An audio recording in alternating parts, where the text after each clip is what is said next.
Hello guys, അണ്ണൻ ജോലിക്ക് വിട്ട് വരുന്നേ, താമസിച്ചു പോയി. ഇവിടെയൊക്കെ നല്ല മഴയായിരുന്നു, നല്ലോണം താമസിച്ചു. നല്ലൊരു 7:30 അണ്ണൻ വന്നപ്പോഴേ ഞങ്ങൾ ഞണ്ട് മേടിച്ചുകൊണ്ട് നമുക്ക് ഞണ്ട് കറി വയ്ക്കാം. ചട്ടി അടുപ്പി വെച്ച് എണ്ണ ഒഴിക്കണം. എണ്ണ നല്ലതുപോലെ ചൂടാവണം കേട്ടോ. പിന്നെ ഞാൻ ആദ്യമായിട്ടാണ് ഈ വോയിസ് ഓവറൊക്കെ ചെയ്യുന്നത്, എനിക്കറിയത്തില്ല എങ്ങനെയാണെന്നൊന്നും.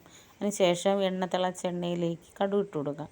കടുകിട്ട് ഇഞ്ചിയും വെളുത്തുള്ളിയും ഇട്ട് കറിവേപ്പിലയും ഇട്ട് നല്ലതുപോലെ ഇളക്കി കൊടുക്കണം. ഇളക്കി നല്ല മൂപ്പിക്കണം. മൂപ്പിച്ചതിന് ശേഷം ആദ്യമായിട്ടാണ് ഞാൻ ഞണ്ട് കറി വയ്ക്കുന്നത്, അല്ലാതെ ഞാൻ വറുക്കുകയാണ് ചെയ്യുന്നത്. അതിന് ശേഷം ഉള്ളി ഇട്ട് കൊടുക്കാം.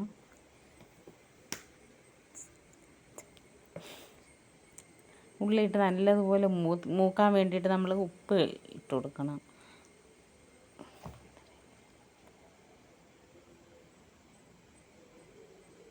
എന്നിട്ട് ഇളക്കി കൊടുക്കുക. നല്ലോണം ഇളക്കിയതിന് ശേഷം മഞ്ഞൾപ്പൊടി ഇട്ട് കൊടുക്കണം. എൻ്റെ മഞ്ഞൾപ്പൊടിയൊക്കെ നല്ല കൂടുതലായിരുന്നു ഇന്നലെ. പിന്നെ ഞാൻ ഇപ്പോൾ വോയിസ് ഓവർ ആദ്യമായിട്ട് ചെയ്യുന്നത് കൊണ്ട് എനിക്ക് നല്ല പേടിയുണ്ട്. കാര്യം എന്താണ്, ഇത് കേട്ടിട്ട് എല്ലാവരും എന്നെ പള്ളു പറയും.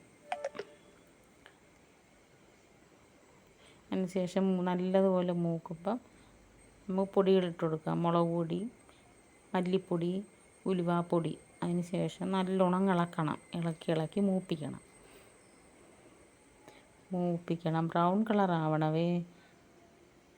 മൂപ്പിച്ച് കഴുകി വൃത്തിയാക്കി വെച്ചിരിക്കുന്ന ഞണ്ടിട്ട് കൊടുക്കാം.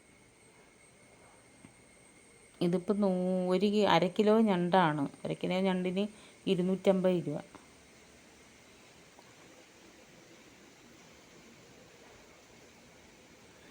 ഇതിട്ട് നമ്മൾ പിന്നീട് ഉപ്പ് നോക്കണം. നമ്മൾ കുറച്ച് ഉള്ളിക്ക് ആവശ്യമായിട്ടുള്ള ഉപ്പ് ഇട്ടിട്ടുള്ളായിരുന്നു.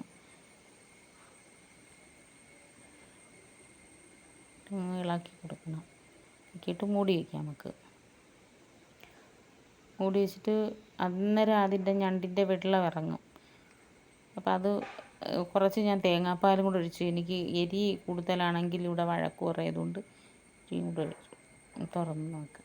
നമ്മുടെ ഞണ്ട് കറി റെഡി.